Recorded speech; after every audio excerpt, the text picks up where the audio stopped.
Hello, beautiful souls. Merry Christmas. So today, I'm sharing how I roasted my Christmas turkey. It's simple, juicy, and full of flavor.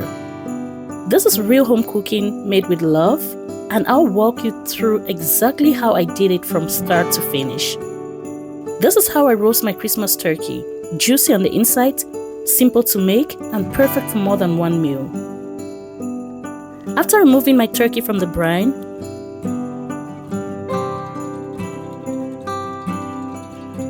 I gave it a quick rinse to wash off any excess herbs sticking on the skin.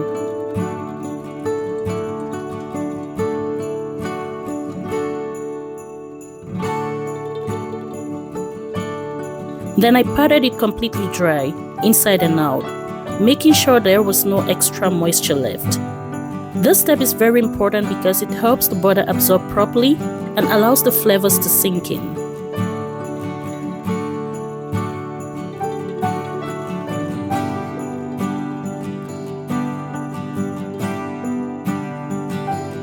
Once the turkey was dry, I prepped my butter mixture.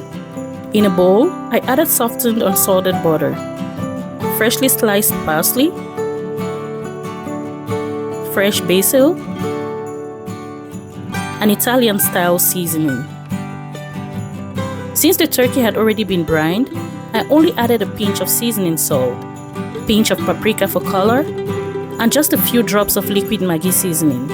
Everything was mixed together until smooth and well combined.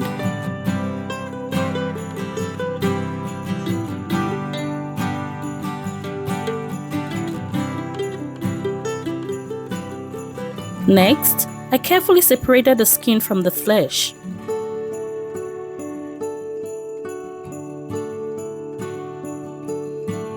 Taking my time so I could get my hands underneath without tearing the skin.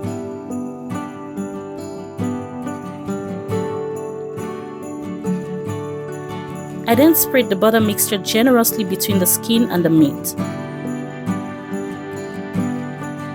making sure it reached the breasts, thighs, and legs.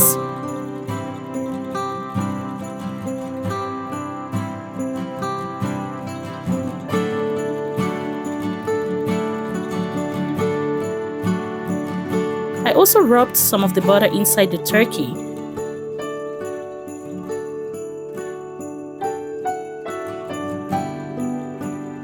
And turned it over to season the back as well.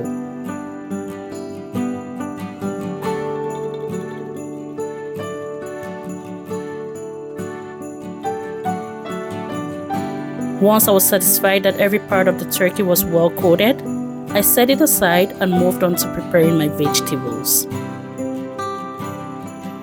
And by the way, beautiful souls, if you're new here, welcome to Rabia Unfolded, where I share real comforting recipes made with intention.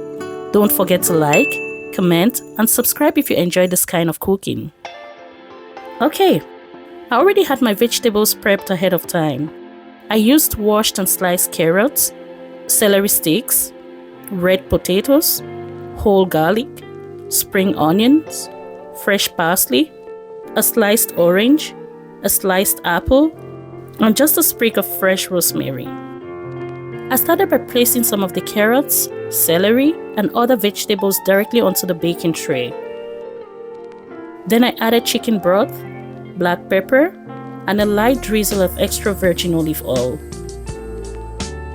Everything was mixed together so the vegetables could absorb all the flavors before roasting.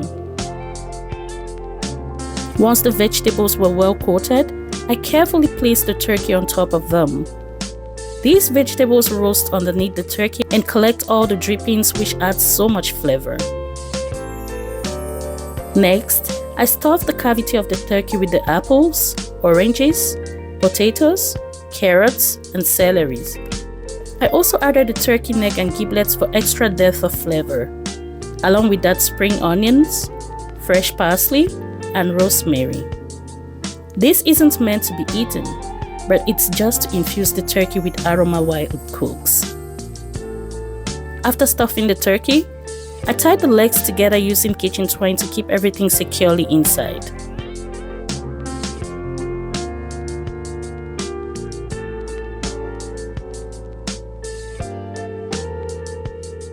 and then inserted a turkey thermometer so I could monitor the internal temperature while it roasted. I loosely covered my turkey with foil, placed it into a preheated oven at 350 degrees, and set my timer for the first 2 hours. At the 2 hours mark, I checked my turkey.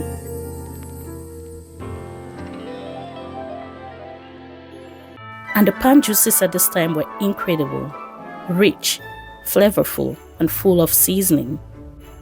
Using a kitchen syringe, I drew some of the juices from the pan and gently injected them back into the turkey. This helps keep the meat extra juicy and allows the seasoning to go even deeper into the meat. I also used a baster to scoop up some of those pan juices and pour them over the top of the turkey. After that, I loosely covered the turkey again with foil and returned it to the oven for another hour so it could finish cooking evenly. After the final hour, I removed the turkey and checked the internal temperature. Everything was cooked through perfectly and the turkey was fully done and very juicy.